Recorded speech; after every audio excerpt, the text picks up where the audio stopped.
The three sisters lived a secluded life at the edge of the forest.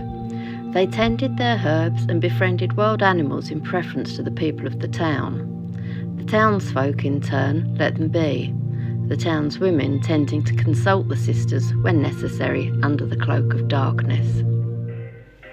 Stories of the sisters' charms spread far and wide and brought a beggar to call. The eldest sister, kind-hearted and forgetful, invited him in when he asked for a crumb of bread. Once across the threshold, though, he bundled her into his trunk. And then, like that, they were gone. The sister awoke confused, trance-like. She'd been enchanted. The beggar was a hexenmeister, a sorcerer of the worst kind, a thief, a liar and a cheat, and he wanted a wife, a true and skilled bride. For that he needed to use all of his considerable cunning and trickery. He gives her an egg that she must never set down and a key that she must not use, and leaves her alone in the house. Carefully cradling the egg, the enchanted girl roams around the house. She admires the richness of the rooms and the treasures within.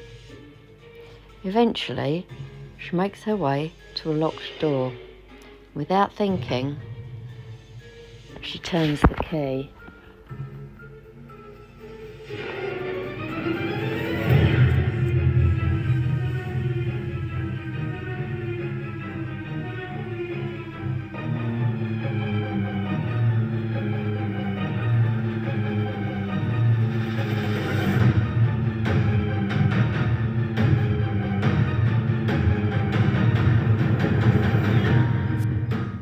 The beggar returned to the secluded house the next day and kidnapped the second sister. Easily accomplished. After a few days, once more he leaves her alone in the house with the egg and the key.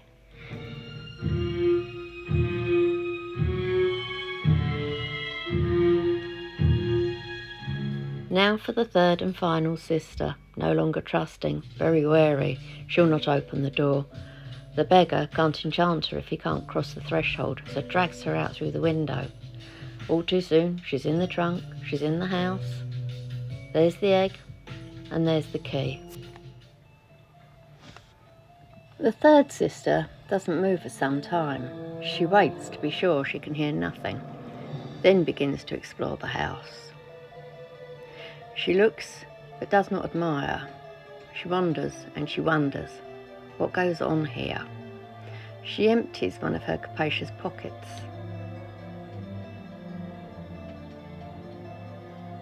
She pops the egg inside for safety. She stares at the locked door, takes a deep breath, and turns the key. She is greeted with a gruesome sight. Blood everywhere, and in the centre of the bloody chamber, a bowl filled with the dismembered limbs of women. Not just any women. She recognises her sister's leg. There's the scar where she freed the trapped wolf and it bit her for thanks. She lovingly collects the sum of her sisters, removing her own frock to avoid the blood. With her needle and string she begins to stitch, and as she does so, her sisters' severed limbs help, and the bodies begin to heal themselves. Not all magic is bad magic. She rushes to hide her sister and be as she was. The beggar, fed up of waiting, has returned. He goes in and checks. There's the egg, there's the key. He'll marry this girl, and quickly. She insists on a dowry being taken to her sisters. A trunk of riches. He laughs, of course. Cloth of gold, jewels, treasures. He lifts the trunk and then, oh, one more thing, please. And she swaps the trunk for the one with her sisters. Quickly, she goes upstairs and puts a skull in the window, covering with bridal veil and flowers, so that when the beggar looks up, he thinks his bride is watching him as he delivers his burden.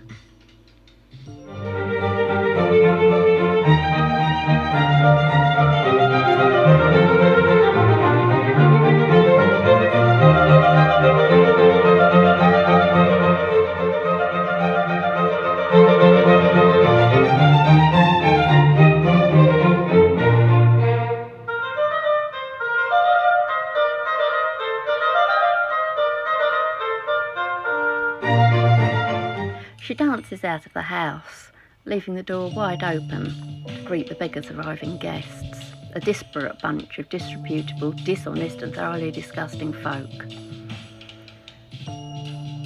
They ask after the beggar Groom's bride.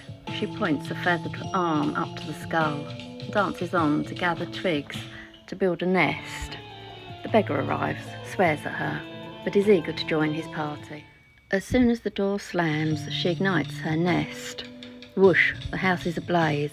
No amount of trickery will save this gang now. She finds a perch to watch the inferno from. Her sisters will be okay. As for her, she intends to fly away and be free.